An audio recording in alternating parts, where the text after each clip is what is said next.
Hey everybody, thanks for joining us on CodeChat. My name is Jeremy, and I'm joined today by Matt, and we're going to be talking about RX. Yep. Matt, let's say you and I are at the airport. Okay. We're going different directions on moving sidewalks, and I ask you, what is RX?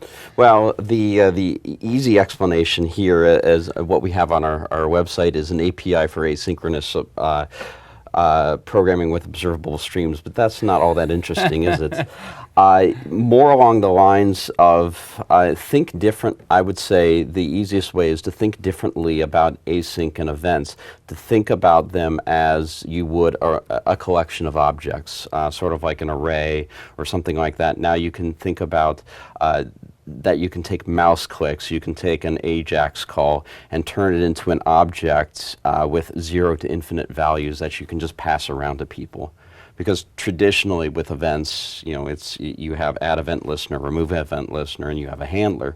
Well, here I can hand you all the mouse clicks or all the mouse drags and that sort of thing that you can really start to build some really complicated user experiences from.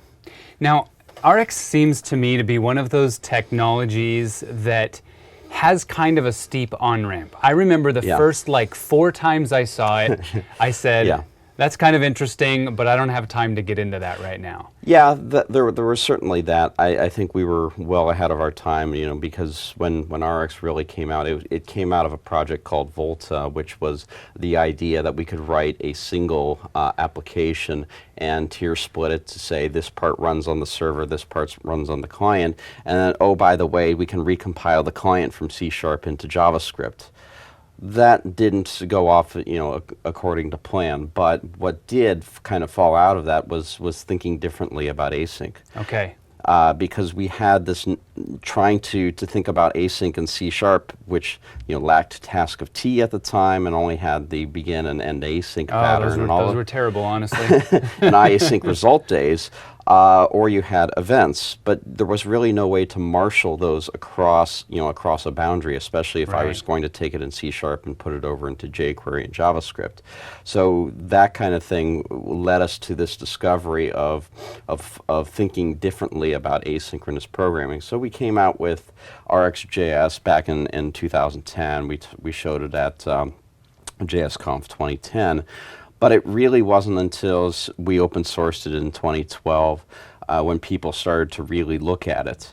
It also helped that one of the early adopters of RX was Jafar Hussain, who then went to work at Netflix and was evangelizing everything that we did. Because if you remember the Silverlight toolkit from back in the day, all of the particular controls that were in there had tests written in RX. So that was kind of the first test bed, as it were, a real big consumer. And what people found over time is that, wow, this is really useful for building pretty much our entire user interface when it comes to data binding, data access, animations, etc. But it was kind of a more of a closely guarded secret in terms of how they did it until Jafar and myself started doing a lot of talks in the 2012, 2013 time frame. And in so much so that I've gone to a lot of conferences and kind of showed, yes, I can show you the 101 kind of examples, but here are some really, really hard problems that they were trying to solve, such as, dealing with a low-end device and making sure that only what's on the screen is kept in memory, and everything else in terms of all the other movies are not in memory anymore. So when you scroll through, it gives you a very good experience in terms of keeping the memory footprint low, making sure all of the handlers are removed, et cetera, or just the basic autocomplete of being able to take these key events, such as to be able to do this, and now I can start typing here. And sure enough, as I start adding things, And what it does is it basically waits a little bit before, because of a super fast typer, the last thing you want to do is you want to send over 10,000, 20,000 different requests. Instead, you want to wait for the person to finish their thought. So to do that, we added a little debouncer kind of function. And so I showed at a recent conference the sheer amount of code to write this is actually fairly small. It's basically taking the key up events, and it's mapping to get it's going to get the value from the text box here, and then what it's going to do is do a little debounce to make sure that we're going to only listen for every 700 every second basically when I've stopped typing, and then it's going to go over, make an AJAX call, and return the data. So to do the same thing in jQuery literally took me about 2 pages worth of code versus this, which is only about, say 6 statements. Okay, so let's take this one example that you're sharing right now. This is something, a user flow or a user experience that's been around for a long time. It's a fundamental part of what a lot of us do on the web. Mm-hmm. And there's by no means any reason why we can't do this using other more imperative approaches, using jQuery, and every time I type a key doing this. But what we're talking about with RX is a paradigm shift. Absolutely. That results in a scenario like this being a lot less code. And in my opinion, when I look at a new framework or something, when I see that something is a lot less code, I get excited because it means this is a more essential concept. This is closer to the way that it should actually work. And I have this hope of being able to use this language or this library to do the essence of what I want to do without a whole bunch of imperative ceremony. Yeah, I mean, to further explain kind of what this is you can think of as this text box here as a stream of values containing this particular text here. And then what I'm going to do is I'm going to add those little debouncers and make sure that in fact, like for example, when I go left and right, the text itself isn't changing, although there's an event firing behind the scenes of the key up, but it's not actually firing that event again. I see. So it's not once again incurring any hit on what we're trying to do. But if you go down further here, all of these then turn into it's a stream of value as well. So it's basically transforming this into this. Okay, much like I would do with an array map, right? Correct. An array filter, an array map. So we're talking about these operators that can affect these streams. Correct. In a very generic way that applies to a lot of different scenarios, right? Absolutely. Okay. Now, one of the things I've been watching a lot of videos on RX lately. Okay. And one of the ways that it was described was really helpful to me, and that was somebody said, don't think of it so much as sync async as push versus pull, and no longer having to go and ask a question every so often, but rather giving the observable the ability to be basically to be in control, right? Yeah, absolutely. It's the one that tells me when something has happened. It's the old Hollywood principle, don't call me, I'll call you kind of thing. is you basically hand your business card and you hope and pray that it'll call you. Yeah. That absolutely is the case, because in traditional slides we've talked about the 4 quadrants of the async and sync things, where in the lower left-hand corner where you have sync and single value, you just have a value, and for multiple values that are synchronous, we have an array, set, map, whatever we have. Sure. In JavaScript. And then when we flipped over to the async world, then we had the promise there for dealing with single value async. And then what we would throw up into the asynchronous and multiple value is the observable. But is that really true? No. It's in at least the way that RX is written right now, through versions 4 and 5, is no. It's potentially async, but it doesn't have to be. Okay. And so much so that when I'm just dealing with simple data binding, nothing about that is particularly async.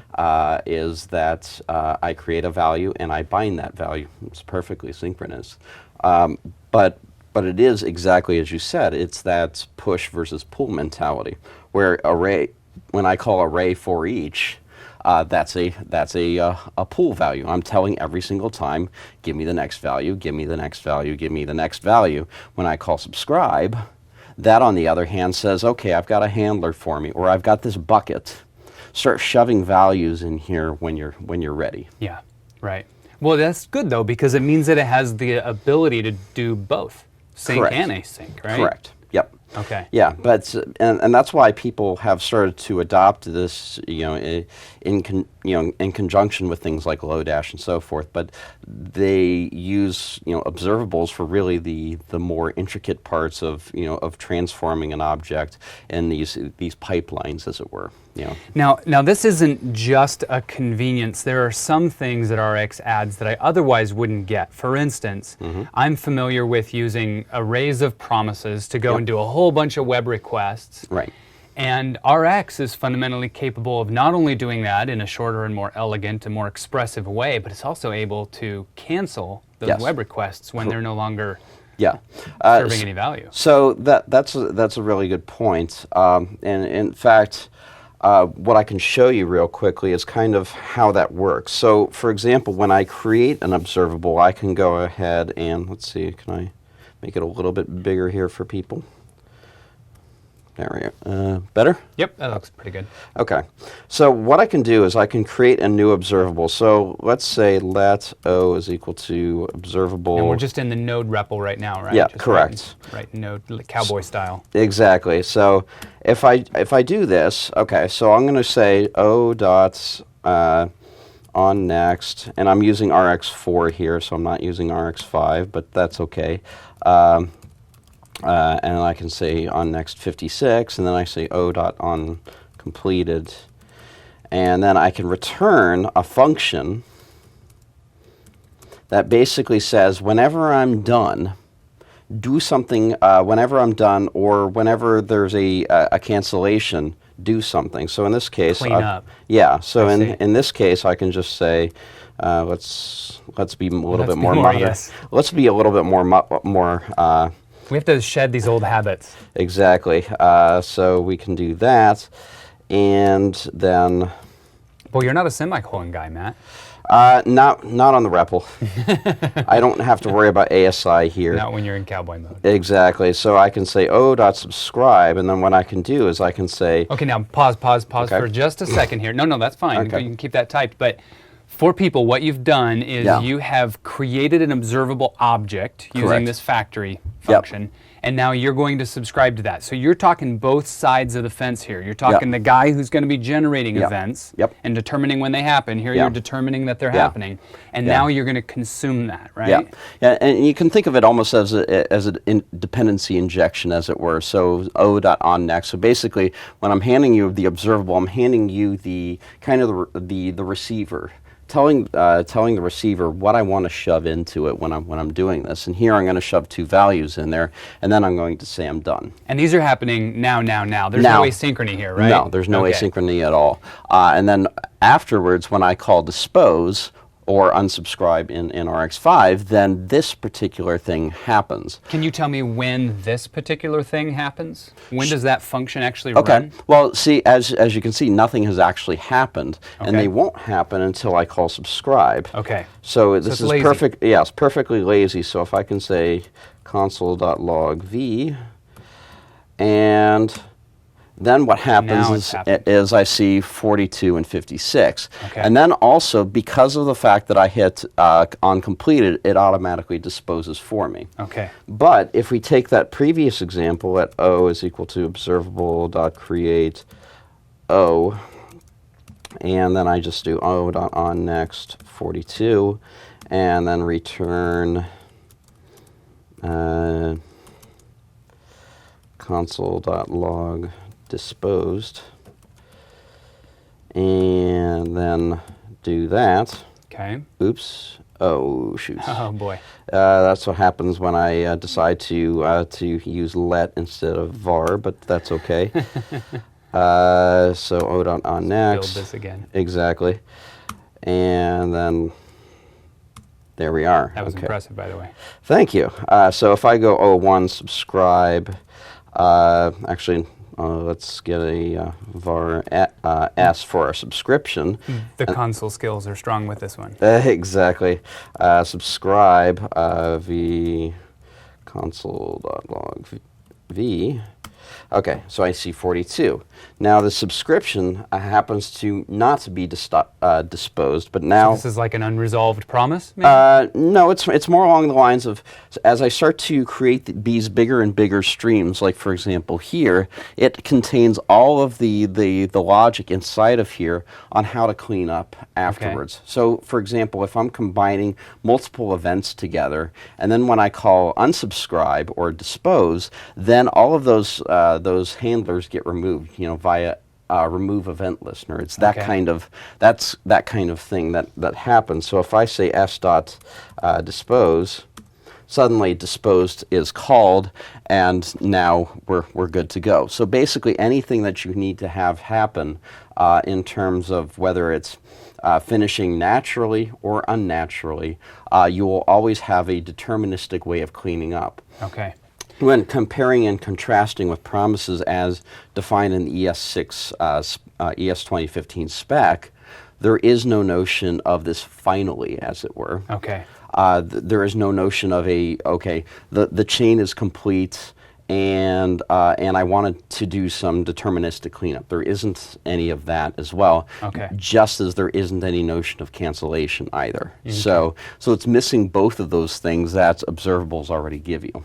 Okay, now you showed us this type ahead example. Mm-hmm. I want people to see the value of considering everything as in the same way, considering everything as a stream, and then being able to use all of these operators on there, like the ability to merge streams together and filter them out, just as if you were dealing with an array, even though this array is things that may be delivered 5 seconds down the road or 3 minutes down the road or whatever. So can you show us the example of the canvas, where you draw on the canvas using the observable? Okay.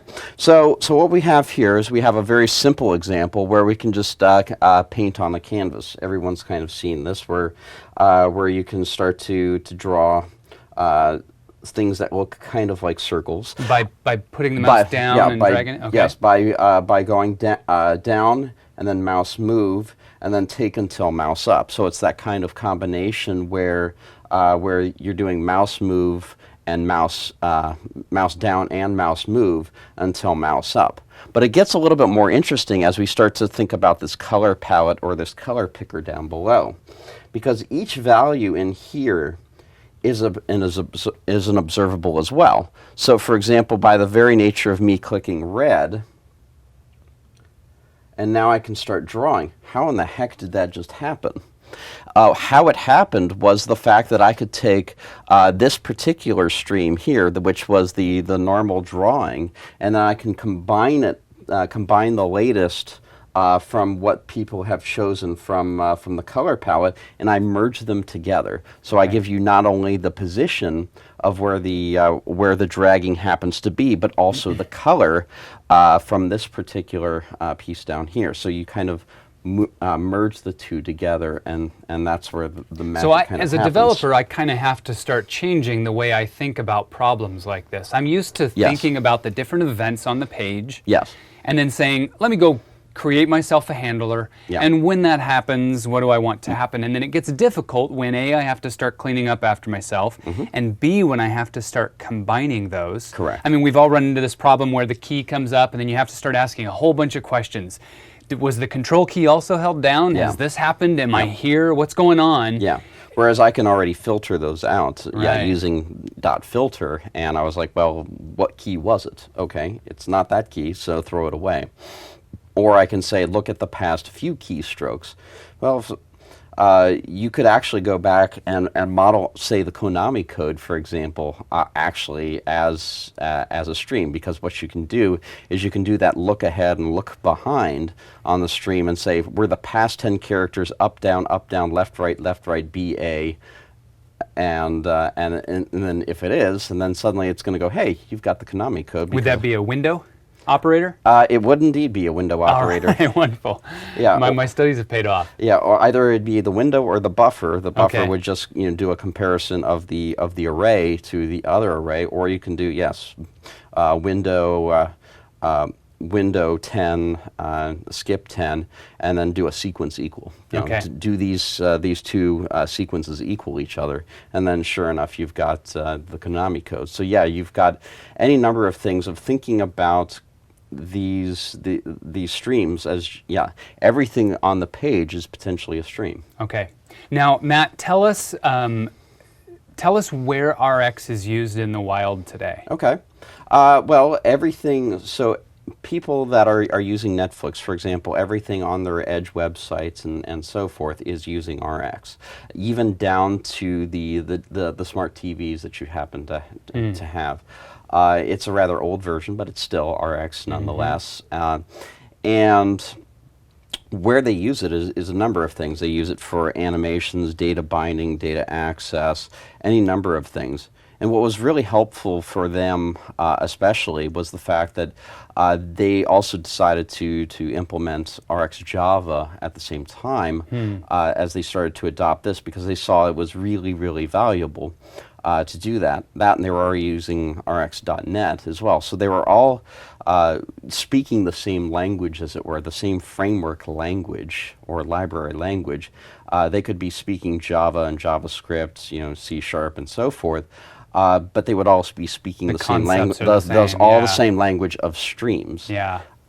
So any of those particular sites are using that. And what's great about that is the Netflix community has been pretty active in terms of contributing to RX, and in fact, moving from RX4 to RX5, where we're kind of redoing and making it a lot more modular, a lot faster, and so forth. In conjunction with Angular 2, which leads me to my next one. So Angular 2 is going to be a place where the HTTP module that people had used before was very much promise-based. Well, now it's going to be observable-based. That's phenomenal. In so much so that people can start using these various combinators, such as, or operators, such as the ability to retry something 3 or 4 times to do a catch and return some default data, to do any number of additive things that they want to massage out of that particular stream. The retries in one line is really impressive. Yeah. Being able to do retries to HTTP calls is pretty great. Exactly. And I can show you briefly what that means. So let's do var o2 is equal to observable.create. Actually, let's first do a counter. So var count is equal to 0. And then I can say var o2 is equal to observable.create o. And then I can say if count plus plus is less than say 2, o.on error. And so you're kind of throwing right now, right? Yeah. Okay. Yeah. So there is no real such thing as asynchronous throwing. Right. So we're doing the best that we can on next 42, and then we'll just leave it as an empty cleanup because there's really not much to do there. But yeah, here we can say o2 dot. Can we tear that apart real quick? Sure. So you just created an observable. Yep. And you said for the first it's starting at 0. So for Yep. 0 and 1, Yep. it's going to throw an error. Correct. But then after the 0 and 1, so the Yep. third iteration, it's going to spit 42, right? At a certain point, yes. Okay. But so there are a number of ways that we can get around this. Obviously, is we can say rx o2.catch, and I can say.